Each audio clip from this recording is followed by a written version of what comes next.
ആലുവ പറവൂർ കവലയിൽ കച്ചവടക്കാർ തമ്മിൽ ഏറ്റുമുട്ടി. കടയ്ക്ക് മുന്നിൽ വാഹനം പാർക്ക് ചെയ്യുന്നതുമായി ബന്ധപ്പെട്ടായിരുന്നു സംഘർഷം. സംഭവത്തിൽ ഒരാൾക്ക് പരിക്കേറ്റിട്ടുണ്ട്.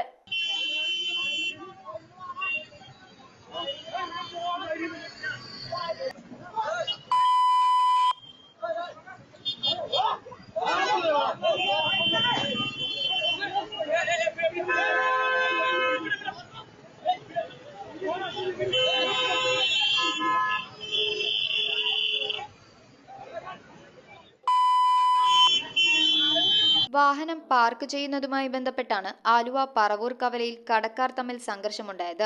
ഈ ഭാഗത്ത് ഫ്രീ ലെഫ്റ്റ് ഉള്ളതുകൊണ്ട് വാഹനങ്ങൾ പാർക്ക് ചെയ്യുന്നതിനാൽ ഗതാഗതക്കുരുക്കുണ്ടാകുന്നതും നിത്യസംഭവമാണ്. ഇതുമൂലം യാത്രക്കാരും കട ഉടമകളും തമ്മിൽ സംഘർഷമുണ്ടാകുന്നതും പതിവാണ്. സംഘർഷത്തിൽ ഒരാൾക്ക് പരിക്കേറ്റിട്ടുണ്ട്. News bureau, Aluva. KMM college of arts and സയൻസിൽ BCom finance and taxation, BBA, MCom finance and taxation എന്നീ ബിരുദ കോഴ്സുകളിലേക്കുള്ള പ്രവേശനം ആരംഭിച്ചിരിക്കുന്നു. +2 എല്ലാ വിഷയങ്ങൾക്കും A+ നേടിയ വിദ്യാർത്ഥികൾക്ക് യാതൊരു ഫീസുമില്ലാതെ സൗജന്യമായി പഠിക്കാം. ആഡ് ഓൺ കോഴ്സുകളും KMM college of arts and science.